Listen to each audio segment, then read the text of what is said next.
Hello again, as you know, I'm Eli the Computer Guy, and today's class is hacking to acquire passwords from HTML forms password boxes. So if you're going to be trying to do hacking, the thing that you really want at the end of the day, the thing that will make your life really easy is usernames and passwords. So many of the systems that you're going to be trying to compromise are web services systems. So things like LinkedIn.com or Facebook.com or even proprietary systems that have been built for a company. Well, finding somebody's username is generally pretty easy. So whenever they log in, many times web pages will cache that information. So it might be like bob@bob.com, and that's a username, and then you need the password to be able to log into the service. Well, in order to get that username, it may be cached, so it's sitting there in plain sight, or you may be able to look over somebody's shoulder to see it.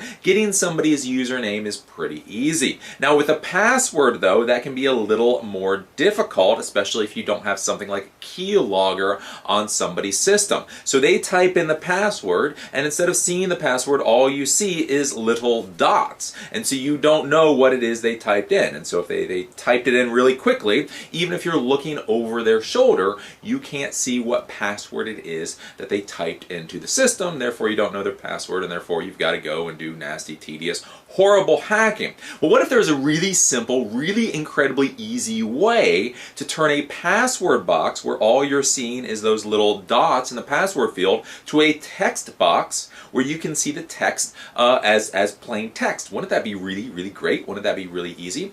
Well, one of the things that's built into modern web browsers is a tool called Inspect Element. So the Inspect Element tool allows you, when you go to a web page, you can see all the underlying code and dynamically change that code so that you see the results within the web browser. Now this is normally used for people like web developers, so they can go to a site and they can play around with colors and fonts and things without actually modifying the site. But we can use this to do a tiny little bit of hacking. So let's go over to the computer right now so I can show you how this works. This is just one of those stupid, simple little tools that just, can be kind of cool, can be kind of fun.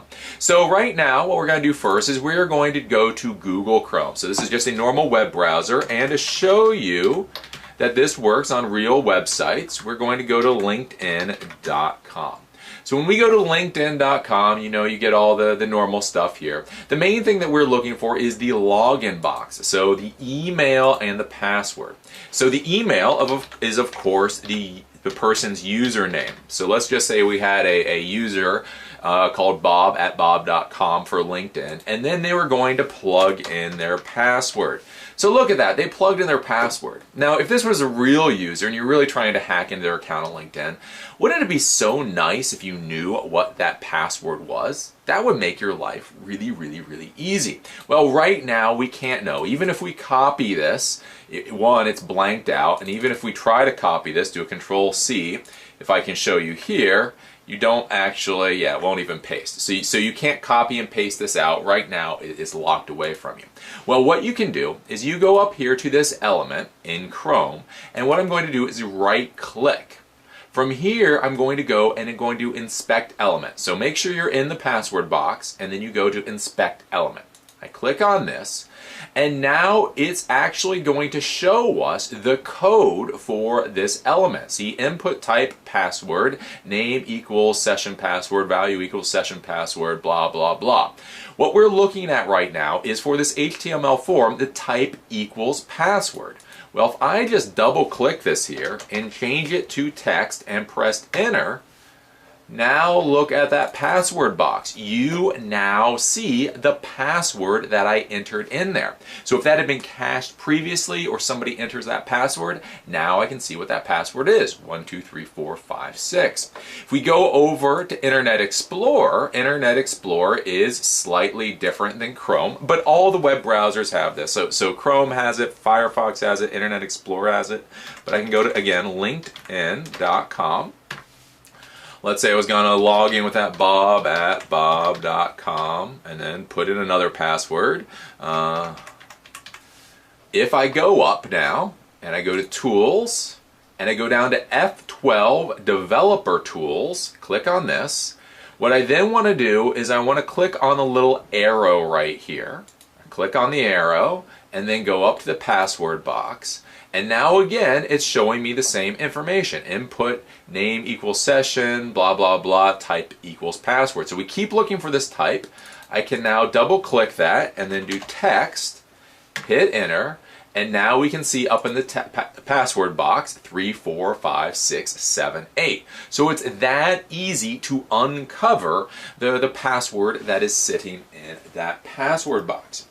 So that's all there is to acquiring passwords from HTML Forms password boxes. Now you may be thinking, Eli, I mean that's kind of cool, but how useful is it? Well, back in the old days, only 3 or 4 years ago, many of these web services such as LinkedIn and WordPress and Facebook and all that would cache both your username and password information. So if you had logged in previously and you logged out, if you went to log in again, the username and password would already be filled out for the user. Well, in that case, if you ran this, then you could see the person's password that they had filled out, and then you know their username and password for that system.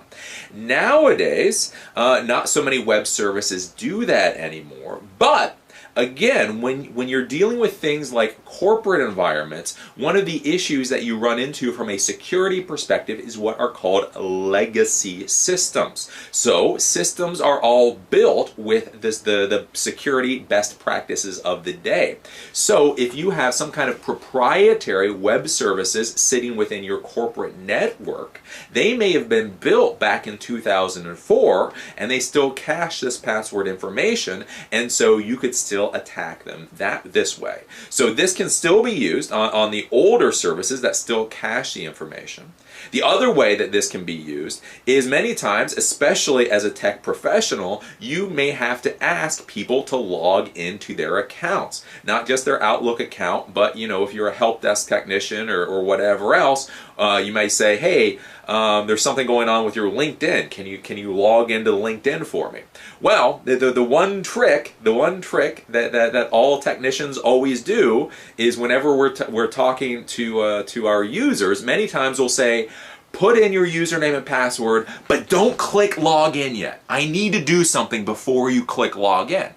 Well, they go, oh, okay, so they type in their username, they type in their password, and they go, okay, here's a system, and they walk off.